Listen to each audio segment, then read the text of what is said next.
Vamos ahora a comentar un poco sobre este tema y actualizar alguna información vigente sobre lo que está pasando en un par de países del mundo que puede ser ilustrativo de los riesgos que vamos a enfrentar todos los países conforme procede el desconfinamiento.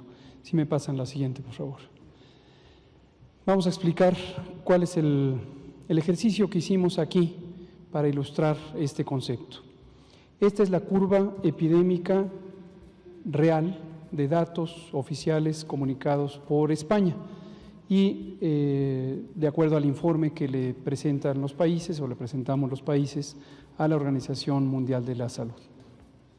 Como se puede ver, esta curva epidémica, igual que todas, es una ocurrencia en el tiempo que está representado por el eje horizontal de lo que ocurre en un fenómeno, en este caso concreto. Observen que son casos por millón de habitantes, es decir, es la incidencia de casos de COVID, está por millón de habitantes y lo que veremos enseguida, todo está por millón de habitantes. Esta es la comparación apropiada de lo que ocurre entre países. Estas comparaciones que hemos visto en varios medios de comunicación, creo que cada vez menos frecuente, por cierto, lo que da gusto porque ya se ve que hay un poquito más de enfoque en el aspecto técnico, que ya no se hacen estas comparaciones de números de casos entre países con poblaciones diferentes. Entonces, por millón de habitantes. Pero regresando a esta gráfica, las curvas epidémicas representan por la altura de las líneas o las columnas la intensidad de lo que va ocurriendo con la epidemia. Entre más altas sean estas líneas, quiere decir que hay mayor número de casos por millón de habitantes, casos nuevos. Y el tiempo es lo que va transcurriendo conforme la gráfica se dibuja, se presentan datos de izquierda a derecha. Para muy pronta referencia están aquí las fechas: 31 de diciembre de 2019, no había casos en España, este es España, no había casos en España y está aquí registrado hasta el momento presente, que es la quincena inicial del mes de agosto. ¿Qué ha pasado en España?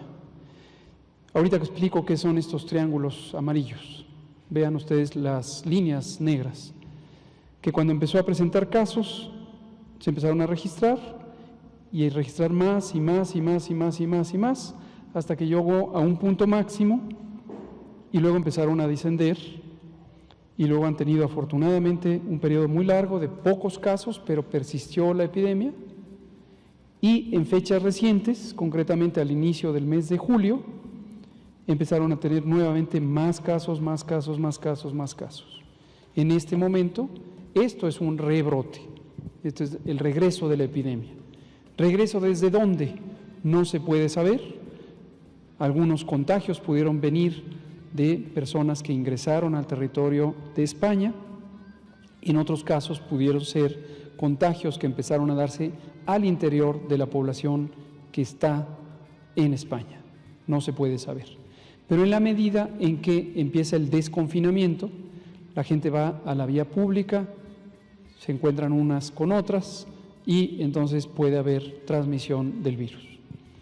Esta situación, insisto, aquí no queremos particularizar a España por criticar en modo alguno su manejo de la epidemia, es simplemente para ilustrar un caso. Podríamos tomar cualquiera de los demás países del mundo y es para ilustrar cómo se puede presentar el fenómeno del rebrote. Lo mismo puede pasar en México, lo mismo ha pasado en algunas entidades federativas de México y lo importante es tener conciencia que este fenómeno nos va a estar acompañando en el mundo entero durante varios años. No se puede saber con certeza cuántos, pero hemos dicho podrían ser 2 o hasta 3 años en que estemos teniendo este fenómeno de rebrotes. En la medida en que la población empiece a tener una mayor proporción, un mayor porcentaje de personas inmunes, y si es que resulta, esto no se conoce todavía, que la inmunidad es prolongada, las personas que se infectaron quedan inmunes, quedan resistentes biológicamente al virus. Si esto permaneciera por un tiempo razonable, las personas infectadas ya no se podrían volver a infectar. Y entonces se podría llegar a aspirar a que se elimine la epidemia. Pero esto no se sabe, esto es una situación que la ciencia todavía no ha determinado, porque no se conoce cuánto dura la inmunidad a COVID. La experiencia que se tiene es los 5 meses que lleva la epidemia, 5 meses y medio, pero nada más. Por último, quiero explicar lo que significan estos triángulos amarillos. Estos son un esquema, un dibujo, no son parte de la información que presenta el gobierno español en esta gráfica ilustrativa. Esto lo hemos agregado para comunicación, para ilustrar el tiempo que tarda en llegarse a un punto máximo de la curva epidémica. Está claro que este es el punto máximo y aquí es donde la curva inicia. Si consideramos el tiempo transcurrido hasta llegar al acmé de la curva, al punto máximo, al pico, podemos ver que esto es lo que tardó España en llegar a su punto máximo, estos días. En el rebrote, aquí empezó el rebrote y aquí hasta el momento hay un punto máximo. ¿Por qué digo hasta el momento? Porque esta es la fecha presente, esto es hoy. Si mañana tuvieran más casos que los que tienen hoy, no es el punto máximo. Y esto, si volviéramos a hacer esta misma gráfica, pues le tendríamos que agregar un día más. Y después 2, y 3, y 5, y 7 y tal. No sabemos todavía cuál va a ser la trayectoria, la tendencia de este pico.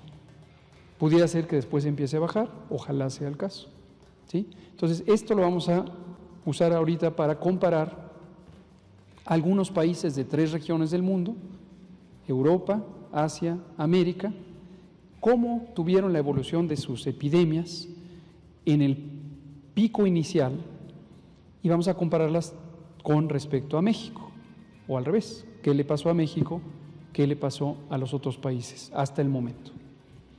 Si me pasan la siguiente, por favor. Con esa misma comparación que acabo de explicar, aquí estamos graficando, es lo mismo, ya para poder hacer más fácil la visualización, no ponemos la curva epidémica, estamos poniendo solo la fecha en la que llegamos a un punto máximo de esas curvas y a qué altura llegó, a qué cantidad de casos o de personas enfermas por millón de habitante se llegó en esa fecha. Casos por millón de habitante, 20 casos, 40, 60, etcétera, por millón de habitante, y las fechas. Aquí vamos a contar días desde que se tuvo un caso por millón de habitante.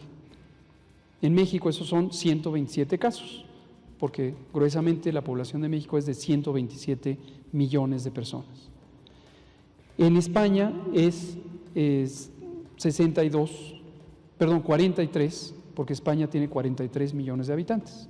En Italia es 62 porque tiene 62 millones de habitantes, ¿sí? Vean ustedes las curvas epidémicas de España, Francia e Italia. ¿Cuántos días transcurrieron desde que tuvieron un caso por millón de habitantes? 27, 29, 32 días. ¿Y a cuánto llegaron? ¿A cuántos casos por millón de habitantes? Lo vamos a ver aquí en la tabla. Y allá está México. ¿Cuántos días transcurrió hasta llegar a un punto máximo? Como acaba de comentar el doctor Alomía, y lo venimos comentando ya por 3 semanas, tenemos ya un momento máximo de la curva. A nivel nacional, no se les olvide que hemos hecho siempre la anotación de que no hay una sola curva nacional, sino que cada estado tiene su distinto punto máximo. Veámoslo en la tabla, ya quedó claro el concepto. España tardó 26 días para llegar al punto máximo, en la primera ocasión, porque España en este momento tiene este rebrote, y llegó a 166 casos por millón de habitantes. Francia tardó 28 días y llegó a 67 casos por millón de habitantes. antes de empezar a disminuir la curva. Italia tardó 32 días y llegó a 92, y México tardó 123 días y llegó a 55 casos por millón de habitantes. ¿Cuál es la importancia de esto? Que la velocidad a la que crece la epidemia depende mucho de la oportunidad, en este caso fue por el tema de oportunidad que ya señalábamos ayer, cuando se iniciaron las intervenciones y qué efecto lograron en aplanar la curva. Entonces, nuevamente, el aplanamiento de la curva también lo podemos ver como la comparación con respecto a otras realidades.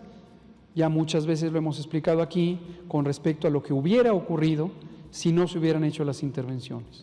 Aquí lo estamos comparando con respecto a lo que pasó, se observó que ocurrió en otros países. Y es la altura de esta línea, es lo que ocurrió. Vamos a ver en otras regiones. La siguiente, por favor. Esta es la región asiática. Por supuesto, tomamos solo algunos países para poder ilustrarlo y se puede hacer la comparación con todos. En la región de Asia tuvieron éxito algunos países en lograr reducir de manera más rápida la epidemia, pero además lograron no solo reducir el tiempo en el que empezó a descender la curva, sino la cantidad de casos por millón de habitantes, lo cual es muy alentador. Concretamente, Corea, la República de Corea, Japón, tardaron esta cantidad de días, 12 y 16, desde que tuvieron un caso por millón de habitantes, para lograr reducir su curva. Muy exitosa esta intervención. Singapur no tanto, porque Singapur logró éxito en la medida en que tuvo un tiempo más largo, por lo tanto una epidemia más lenta, pero tuvo muchos más casos por millón de habitantes, comparados con estos países o comparados con México, que nuevamente está ahí representado. Veamos nuevamente, los días transcurridos hasta el primer ACME fueron 12 y se llegó a 11 casos por millón de habitantes en Corea. En Japón fueron 15 para llegar a 4 casos por millón de habitantes. En Singapur, 50 días, pero para llegar a 175 por millón de habitantes. Y en México, 123 días para llegar a 55 casos por millón de habitantes, que es el punto máximo de lo que ha llegado México en esta primera curva epidémica. Veamos la última de esta serie, y es en la región de América. En la región de América. Y aquí hay una mezcla de tiempos y alturas de la curva o cantidad de casos por millón de habitantes. Misma idea, aquí está casos por millón de habitantes, días transcurridos desde el primer caso por millón de habitantes. Algunos países, aquí está Uruguay, llegó a 12 días con, ahí está la cifra, 7 casos por millón de habitantes en su primer punto. Estados Unidos tardó estos días, llegó acá, Canadá, Perú, México y Brasil. Y ahí están los datos, ya no me detengo en explicar cada uno de ellos. El concepto es el mismo. En resumen,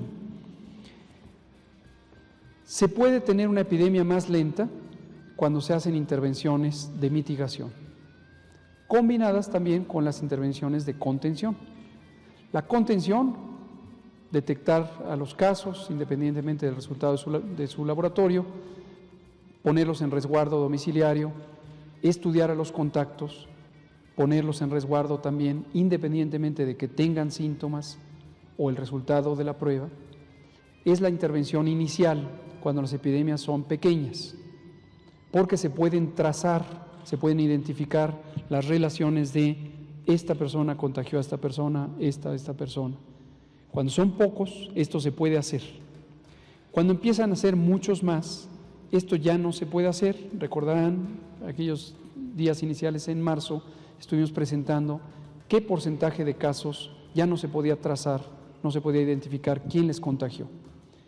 Obstinarse en que solo ocurra esa intervención, desde luego no tiene sentido y se requiere implantar medidas masivas. La mitigación es masiva por una disposición administrativa única, se logra que, en el caso de México, 80 millones de personas estén fuera de la vía pública y no contagien. No se interrumpen las acciones de contención, pero la importancia es mayor de la mitigación respecto a la contención. Cuando empiezan a bajar las curvas epidémicas, cuando empieza a reducirse la cantidad de personas enfermas día por día, empieza a cobrar nuevamente relevancia la contención respecto a la mitigación. Lo que hemos estado viendo en algunas entidades federativas, ahorita ya casi en todas, fue muy ilustrativo el caso de la Ciudad de México con este programa de detección, protección y resguardo, es precisamente ese periodo de transición. Una vez que se llega a un punto máximo de la curva, empieza a descender la curva y hay que expandir las actividades de contención porque la importancia de la contención respecto a la mitigación empieza a ser nuevamente mayor. Y además hay que desconfinar. Finalmente, cuando tenemos una epidemia lenta, que fue el objetivo que trazamos en México, logramos tener menor cantidad de personas enfermas por día, con lo cual no se saturan los hospitales, pero eso no quiere decir que desaparezca la epidemia. Lo que quiere decir es que se logra diferir el riesgo, como se conoce técnicamente. ¿Qué quiere decir diferir el riesgo? Que en lugar de que todo el mundo esté en riesgo al mismo tiempo, ¿riesgo de qué? De tener una enfermedad que necesita tratamiento hospitalario, entonces se va organizando la epidemia y se puede controlar de una manera más efectiva. Y el objetivo fundamental de eso es evitar las muertes evitables.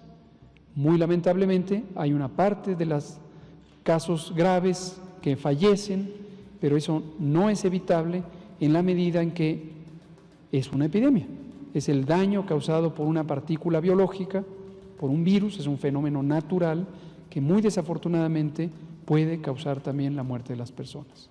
Pero lo que es importantísimo es que no mueran las personas en una situación en la que no hay una cama de hospital, personal de salud disponible. Y eso es lo que hemos logrado en México a lo largo de todo este periodo. Vamos a pasar con el doctor Ricardo Cortés. Me parece que, a ver si había otra. Siguiente. Sí. ¿Quieres tú comentas lo de los datos abiertos? Con gusto. Un recordatorio sobre los datos abiertos. En general, es muy positivo cuando la sociedad tiene acceso a información. Puede ser información analizada, como lo hacemos en las conferencias de prensa, pero también, y esto es inusual, de hecho es único en la historia de la salud pública en México, pusimos a disposición, ayer comenté la fecha, fue desde mediados de abril, todas las bases de datos. El propósito es cualquiera que quiera analizar la información que tiene el Gobierno de México, que lo haga. La información es un bien público, es producto del trabajo que hacen cientos o miles de personas en el Sistema Nacional de Salud en todos los rincones del país y es propiedad de la nación, no de las personas funcionarias que somos responsables de cuidarla. La devolvemos a la nación o incluso a la comunidad mundial y quien quiera y tenga las capacidades y el deseo de hacerlo, que la analice y encuentre qué información útil se puede generar, qué conocimiento útil se puede generar para entender el fenómeno epidémico.